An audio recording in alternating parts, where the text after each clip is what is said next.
Hi, this is Bishop Craig in Northern Michigan, and this is take one for the week of August 6th. Peace be with you. The reading for August 13th is Jesus walking on the water, coming to the disciples who are in a boat in a storm after praying.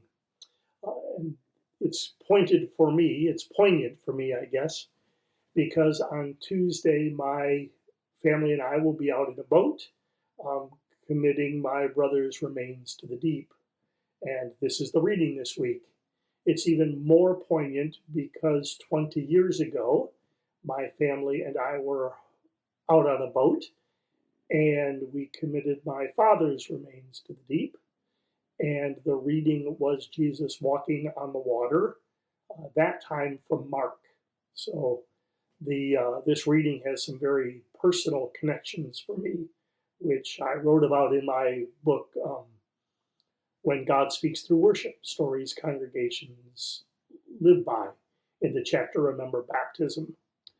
But the good news is that Jesus comes to us in the storms of our lives, and Jesus is with us and calls for peace, and Jesus brings life. Um, Jesus brings new life. It's not a return to the old life, as I can tell you firsthand, because I have no doubt that Jesus came to me and to my family um, in the boat when we were committing my father to God's care. And I know that that will happen this week when we do the same for my brother, but it's not the old life. My father and my brother are still dead. But there will be new life, and the day of resurrection will come. And so, Paul's words in Romans, if we confess with our lips that Jesus is Lord and believe in our hearts that God raised him from the dead, we will be saved. It's not a test to somehow get into heaven. We will be saved from doubt and despair and fear, surrender, defeat. We will be saved in this life and be able to move on. So believing, confessing with our lips that Jesus and not anything else is Lord, and that God raised Jesus from the dead and will raise all whom we love and will raise us on the last day is good news. In the meantime, God always works for good. God always works to bring life, though it is not a return to the old life.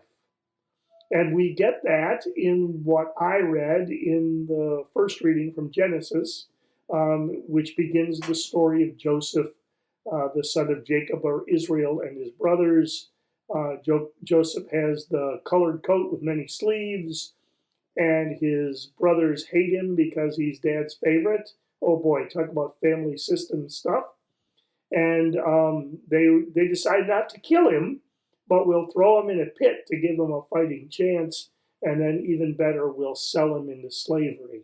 And then we read on in the Psalm, the Psalm which is meant to be a response to the first reading, and we hear about Jacob and the famine, or Joseph and the famine, and the end of that story. Joseph becoming the number two in Israel in Egypt, and basically saving the people from starvation.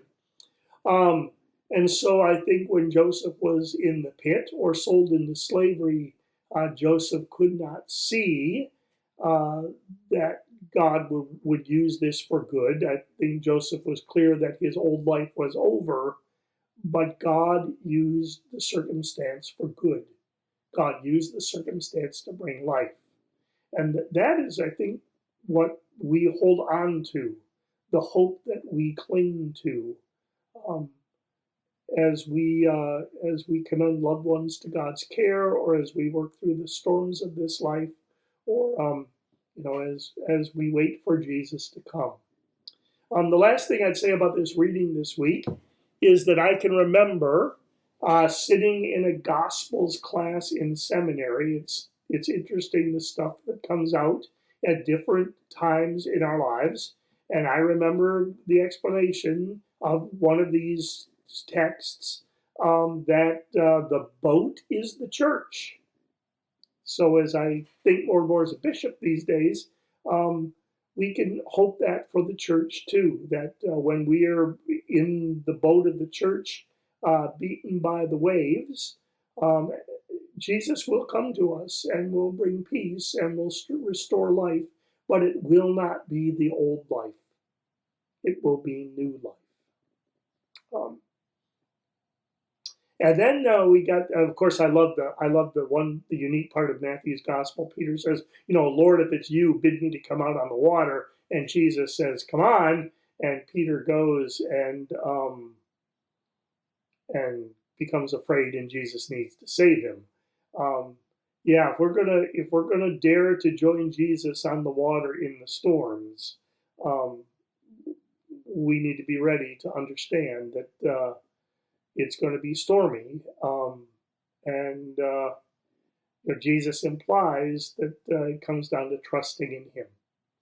So if you confess with your lips that Jesus is Lord, and believe in your hearts that God raised Him from the dead, Paul says, you shall be saved. I guess from the storms. So I'm thinking a lot about these readings. On Monday, Pastor Chrissy Bright and I did some Zoom calls. On Tuesday, I'll be with my family. Wednesday, we have staff meeting. Thursday and Friday, some quiet time, I hope. I'm grateful to Pastor Bright, who will be preaching at Bethlehem in Traverse City this week for Pastor Paul Buskist, who is on sabbatical. She's stepping in for me so that I can really have this week. And I'm grateful to Pastor David Sprang that he is preaching at Christ, Wyoming in the morning, and I believe Christ Sudanese, or at least meeting with Christ Sudanese in Wyoming in the afternoon on Sunday. So storms are brewing, and death comes, and Jesus brings life, but it will be new life, not a return to the old. That's what I'd be preaching if I was preaching this Sunday. I hope you encounter Jesus in the storms of your lives and are able to confess with your lips that Jesus is Lord and believe in your heart that God raised Him from the dead. And next time this reading comes around, or on another occasion, we will talk about that whole section on, how are they to call on the Lord if they haven't heard, and if they haven't heard, how can they hear if they can't send, and that whole important thing about all of us sharing the story of Jesus. I'm Bishop Craig. This is Take One. May the peace of Christ be with you always. Take care.